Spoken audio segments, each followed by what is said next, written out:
Welcome to Compassion Speaks, where we give a voice to the nonprofits in the community. Today, we have some special guests with us to talk about the upcoming Community Fast. We have President Steve Williams, who's with the Show Low Stake of the LDS Church, and we also have Pastor Tom Brown with Christian Community Outreach. Welcome, you guys. Thank you, Stephanie. Thank you so much for being here. And we are kind of ready to kick off. Is this the third annual now? Third annual Community Fast? It's the third annual Community Fast, if you can believe it. Yes. That's amazing. I can't believe so much time has passed that we're now in the third year. But how exciting. And it seems to have just grown with momentum over the years and just built and built and built to be such a movement. But let's just get down to the nitty gritty, because there might be some people who say, I don't know what they're talking about. What is the Community Fast? How does this work? So the Community Fast started 2 years ago. This will be our third year. The concept is this, that the members of the community come together during the 1 week in November, just before the holidays begin. And any day during that week, any day of their choosing, they can choose to fast for 1 or 2 meals. They take the money they would have spent on those meals, and they donate it to a common fund here in the community.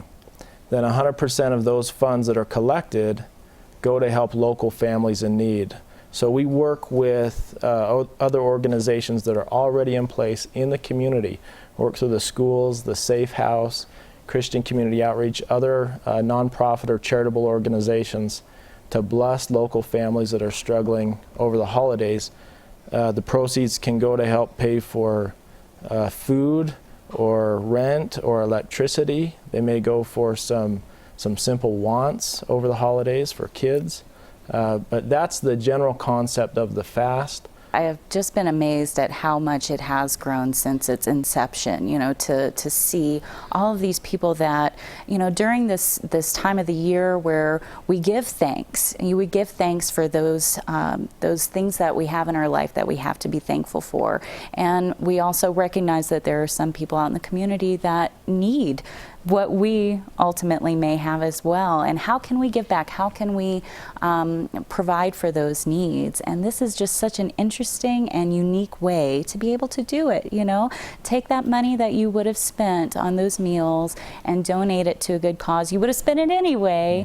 You know, pack your own lunch that day rather than going out to eat for lunch, and being able to really see how that impacts the community. And so Pastor Tom Brown, please share with us maybe some of the stories from the past years of some of the recipients that you were able to assist because of these extra funds that came in. Okay, Stephanie, first of all, I'd like to reemphasize what Steve said, that this is a community activity, and that goes across all organizations, faith-based operations, anything.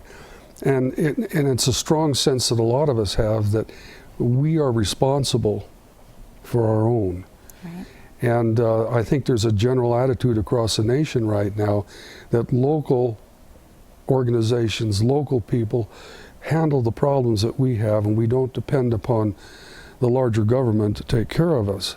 Right. So that's one of the basic legs of this program, is that we are a community and we are calling the community to make that commitment. And in that context, the Christian Community Outreach has seen the call upon us as a nonprofit increase exponentially. This is our 5th year that we've been in existence. And the number of people we've helped and the amount of resources that have been directed towards them has tripled and quadrupled. And so it's a real challenge, but it is a blessing to see people come to us who they have an eviction notice, their power is going to be turned off, they can't get to work because they need a tire for their car, they can't get their meds or whatever, and then we're able to assist them in that. And the thing that's important to us in the CCO as we assist them is that we give them some counseling of encouragement, that we coach them a little bit so that their lives can be more on balance and they can have a better plan into the future. That's amazing. And I like that you brought up the community sense of this, not only with this event, but this community is so incredibly giving in so many different ways, and I think Yes. that's what makes our community so incredibly special.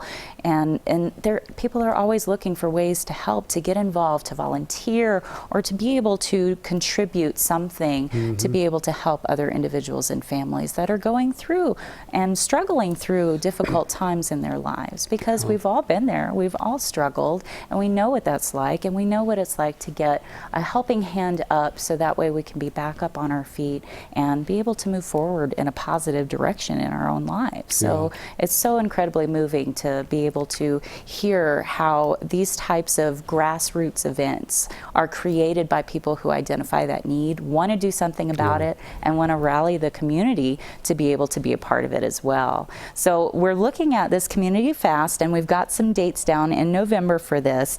You guys have it going on from November 8th through the 14th. So throughout that time, that's a Sunday through Saturday date through the week, people can fast as many meals as they like. And then what do they do? What do they do with those funds that they would have spent on meals? How does it work for them to contribute those funds and donate them? So actually in October, the City Council and the Mayor will issue an official proclamation for the third straight year declaring this particular week the Community Fast Week. So those 7 days, we've tried to make it as easy as possible to donate. And so all of the banks in the Show Low area, it's Washington Federal, Chase, National Bank of Arizona, and Arizona Central Credit Union all participate. So you can go into any bank, wherever you bank, and just say, I want to contribute to the Community Fast. There's an account set up. 100% of what you donate will go to help local families in need. You can also donate at the Show Low City Hall. So those are the 5 places to donate. The 4 banks in town, Show Low City Hall, you can write a check, you can pay cash. The first year we did it, I think we set a goal.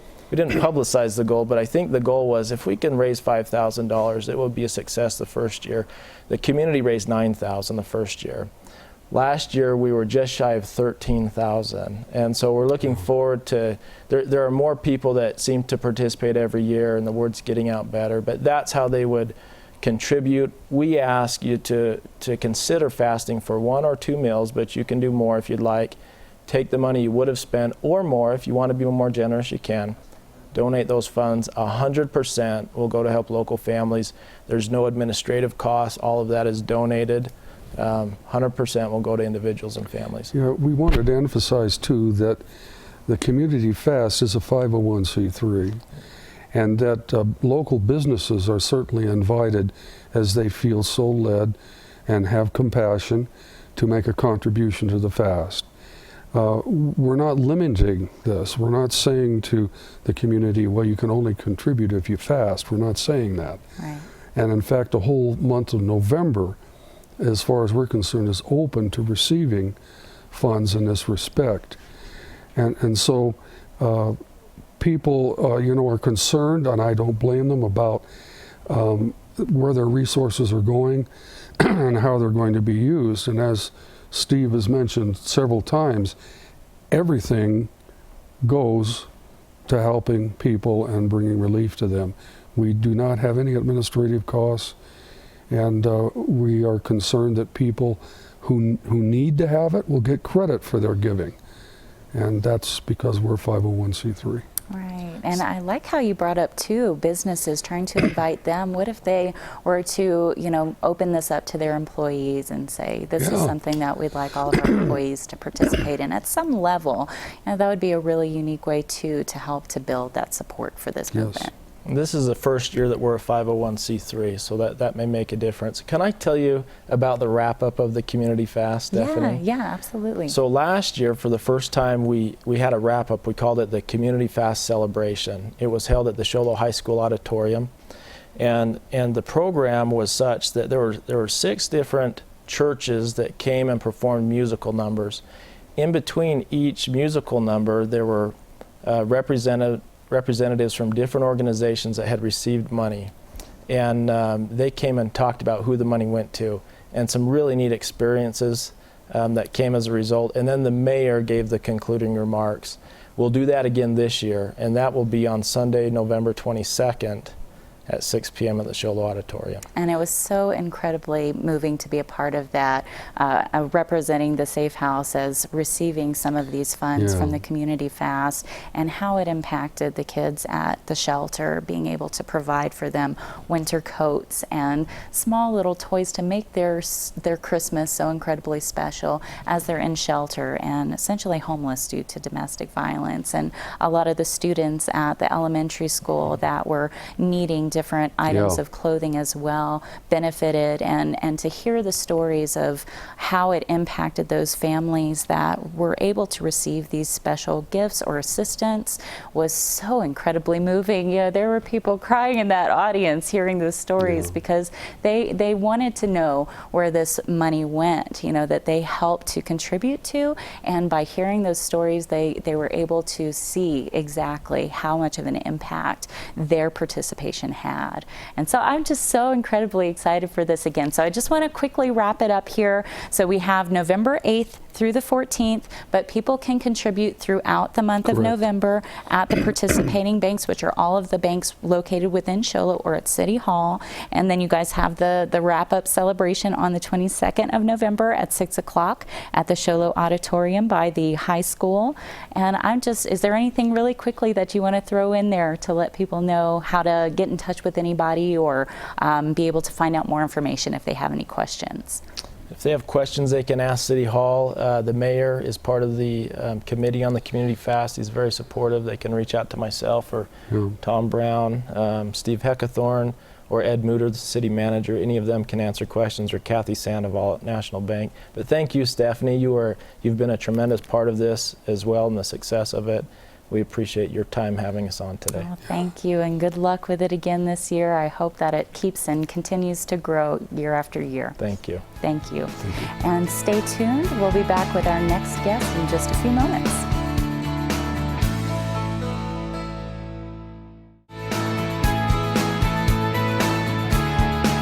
Welcome back to Compassion Speaks. We are on to our next guests here. We have Reverend Judy Pearson, who is with the Spiritual Enrichment Center in Show Low. And we also have Asina Talking Raven, who is a communitarian and also the founder of the White Mountain Community Freehold chapters. Welcome, you guys. Thank you. Thank you so much for being here. I'm really excited to hear about this. Asina, you and I have had lots of conversations about this, and I'm excited to be able to share this with our viewers today and hopefully get some additional support on what you guys have going on. So let's just jump right into what is the White Mountain Community Freehold? Well, first we need to discuss what a freehold is. Okay. And as we have it written out so I won't have to think about what I'm saying and get my tongue twisted, a freehold by definition, freehold property can be defined as any estate which is free from hold of any entity besides the owner. Hence, the owner of such an estate enjoys free ownership for perpetuity and can use the land for any purposes, however, in accordance with local regulations. In essence, what that means is we all live in a house. Each of our families lives in a great big house, and each of us have a room. And so the resources of that home belong to all of us. We may own our own room in that house, but the resources in that house belong to all of us, and it's important for us all to support the house as a whole. That being said, our mission is that anybody who's born on this planet has the birthright to food, water, adequate shelter, and affordable wellness care. And so that is basically what it's all about. And our first project has always been to feed our family members, make sure they can all come to the table and eat in the abundance of the food that we should all have. That's a very simple way to put it. Awesome. What a wonderful way to put it, too. I love the analogy that you made of the world essentially being our home that we all share and live on, and being able to know that everybody is invited to that table to eat. Everybody is entitled to that. So how does the White Mountain Community Freehold work then? We have established 4 segments: the food, the water, the affordable wellness care, and adequate shelter.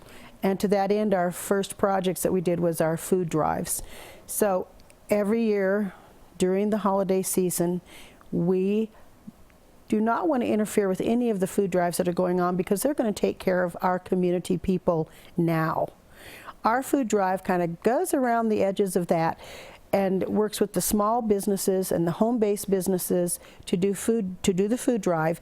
Our food is collected. And a need that a lot of people don't necessarily recognize exists. Right. You know, Correct. they know that during the times of giving, you know, these last couple of months of the year, their hearts are there. They want to contribute. They want Yes. to give. And you guys are collecting during that time. Mm-hmm. But it's also to continue that giving after the holiday season is over, because a lot of people are unaware that food pantries tend to give out everything that they have during those times of That's need, right. during the holidays, Thanksgiving, Christmas, and then the following month in January, families are still in need at that point, and they really don't have a lot to be able to give. So what an interesting and unique way to help to continue on this process of providing these bare necessities of food to families after this big kind of peak in giving,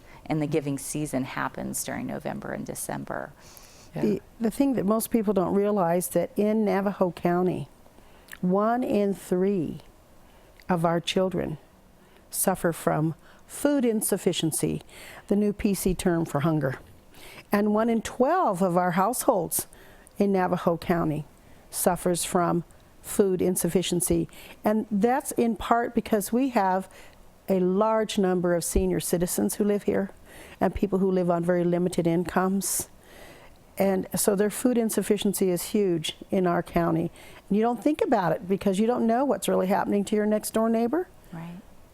We don't have the time, most of the time we say we cannot connect with them. So we don't know what's really happening to our neighbor. We don't know that they're hungry. Right.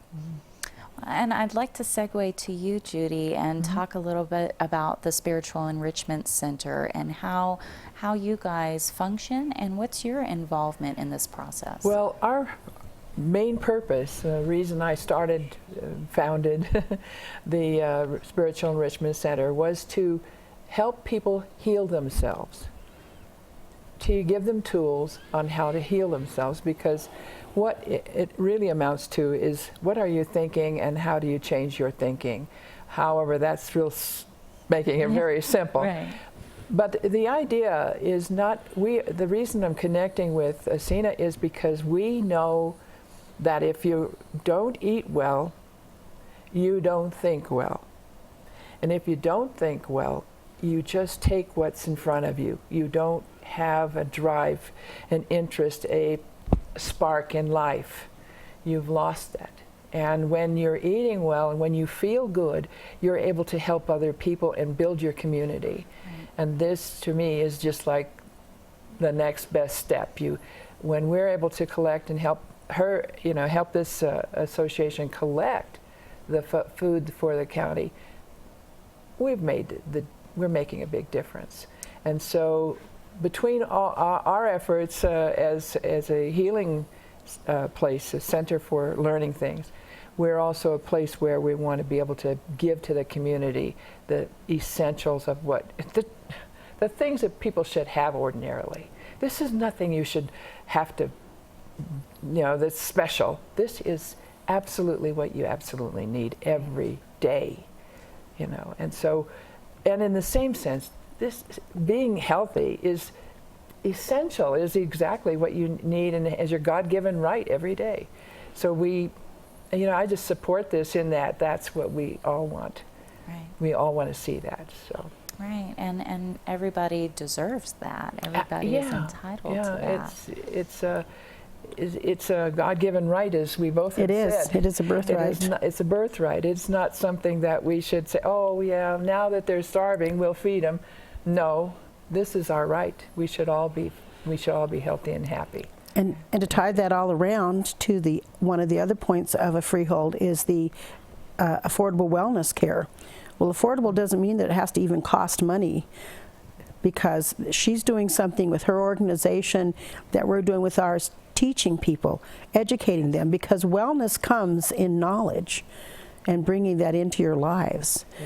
And it should be available. I'm going to should on y'all. It should be available to everyone because it is our birthright. Yes, yes. Absolutely. Well, and I just find it to be so holistic, the approach that the Freehold has on touching on all of Yes. these, bare necessities. These are foundational necessities that everyone requires in order to live their lives in a positive way, and to be able to touch on it in so many different ways and tackle some of these issues that this local community experiences it's just a really Well, unique we're way so to approach excited it. about making our contribution of making a tree happen. And we're going to have this happen at the Books and Treasures bookstore here in town, Oh, wonderful. right on the Deuce, and next to Sweethearts Cafe.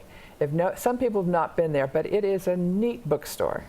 And over in one corner, our plan is to create a Christmas tree of canned goods. It takes a big corner.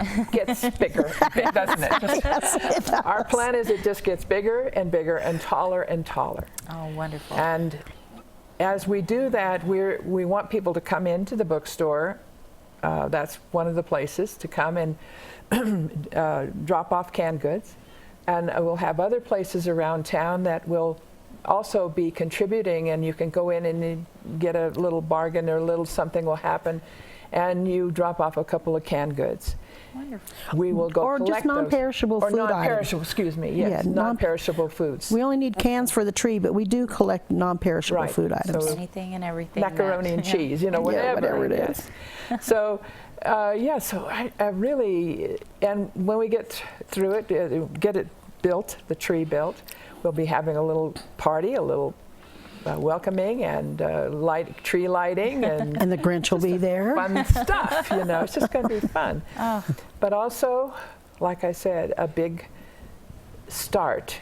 This will be our first year to do this, so it'll be our first start to creating a place in the community to really help people eat better and get what they need. So. And I believe you are taking your food donations to the Love Kitchen, is that? Yes. Yes. So all local food banks are the recipients of these foods. We just gather it. We don't want to reinvent the mousetrap. We just want to take it to who already has a distribution system set up that's functioning.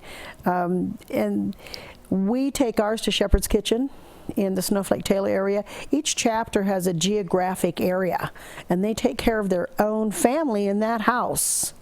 That's your house, and so every room is someone in your neighborhood, in your home. So the food stays in the community Absolutely. that it's collected in. Wonderful. So many times that's not the case.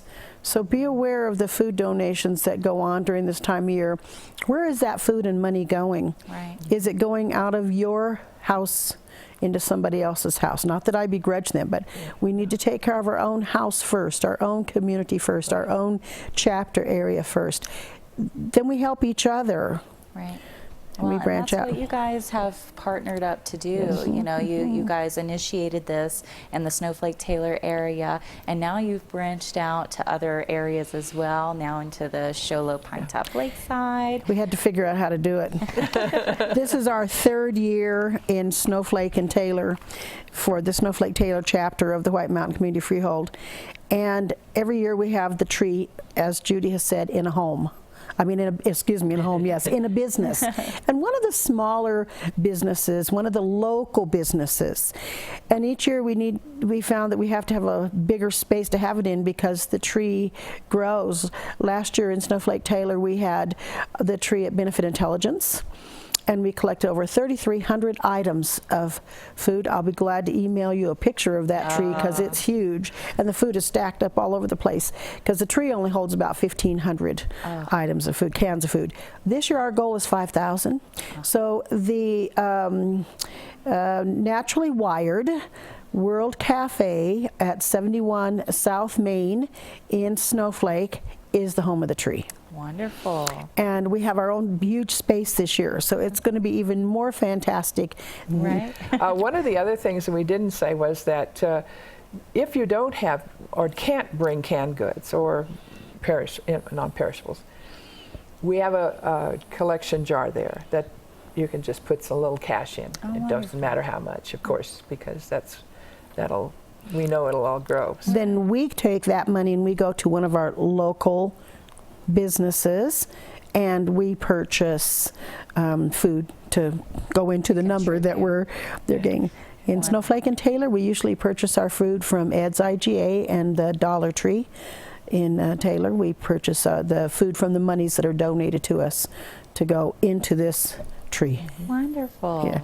Well, so exciting, and we'll have the contact information at the end of this segment so people can get in touch with you guys if they have any questions about it. And Good. thank you so much for coming to talk with us about it. I hope that you reach that $5,000 Oh, we goal. already have 5,000 items of Or non-perishable. 5,000 item goal, yes, to build that big Christmas tree. We've already reached it. I know we have. I see it in my mind every year. Last year we wanted 3,000. We got 3,300.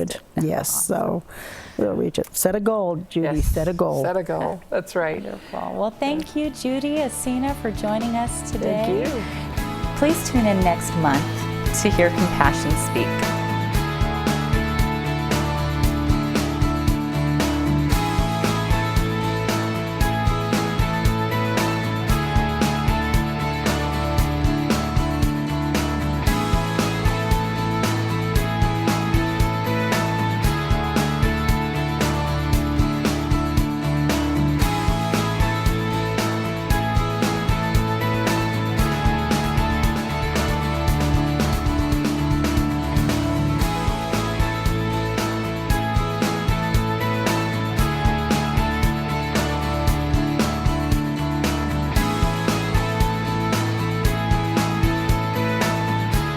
The White Mountain Safe House is a private nonprofit program dedicated to providing shelter, care, and advocacy for victims of domestic violence. If you or anyone you know is in need of services, please contact our 24-hour hotline at 928-367-6017. If you would like to support our organization in any way, please visit our website for more information at wmsafehouse.org.